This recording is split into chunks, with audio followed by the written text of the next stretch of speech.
ফুল শুধু গাছে হয় না, ফুল পাওয়া যায় মনে। স্যালিউট ওদের বাবা মাদের, যাদের স্পেশাল বলে লোকজনে।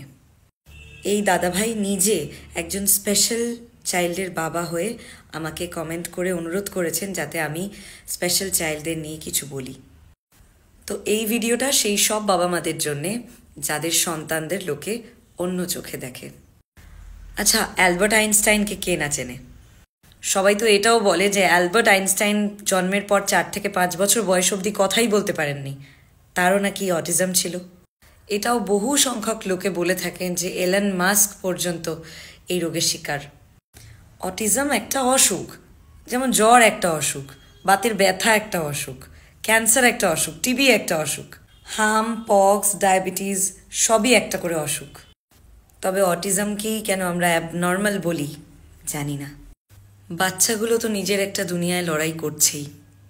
তবে আজ বলবো তাদের বাবা মাদের কথা। কেউ স্পেশাল চাইল্ড হলে তার বাবা মা অবশ্যই স্পেশাল পেরেন্টস। আর স্পেশাল এই কারণেই কারণ স্পেশাল চাইল্ডের বাবা মারা জানেন যে জন্মের পর থেকে কি পরিমাণ চ্যালেঞ্জ নিয়ে তাদের পথ চলতে হয়।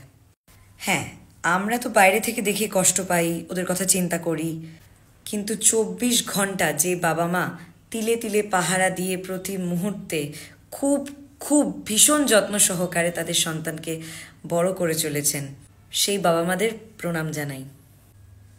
সমাজের নানা লোকের নানা রকম কথা, নানা রকম দৃষ্টি, এই সব কিছু দেখলে শুনলে বাবা মার ভেতরটা কেমন ফেটে আসে সেটা অনেকেই বোঝে না। তবু বাবা মা তো বাবা মাই হয়। বাবা মার কাছে সেই সন্তান তাদের চোখের তারা, তাদের গোটা জগতের আলো, বাড়ির আনন্দ, বংশের একটা বাতি, বাবা মার বেঁচে থাকার একমাত্র রসদ। তাই সন্তান যেমনই হোক তার বাবা মার কাছে খুব স্পেশাল। আর সেভাবে দেখতে গেলে তো আমরা সবাই আমাদের বাবা মাদের কাছে স্পেশাল চাইল্ড।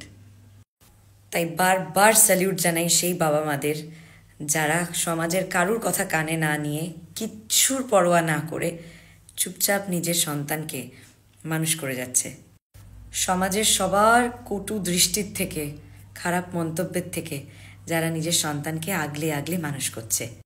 একটা কথা ঠিক, আসলেই স্পেশাল চাইল্ডরা সত্যিই স্পেশাল। ওরা কাউকে জাজ করে না, কাউকে ছোট করে না, বরং আর 5টা সাধারণ মানুষের থেকে ওরা বেশি প্রতিষ্ঠিত হয়ে সমাজকে দেখিয়ে দেয়।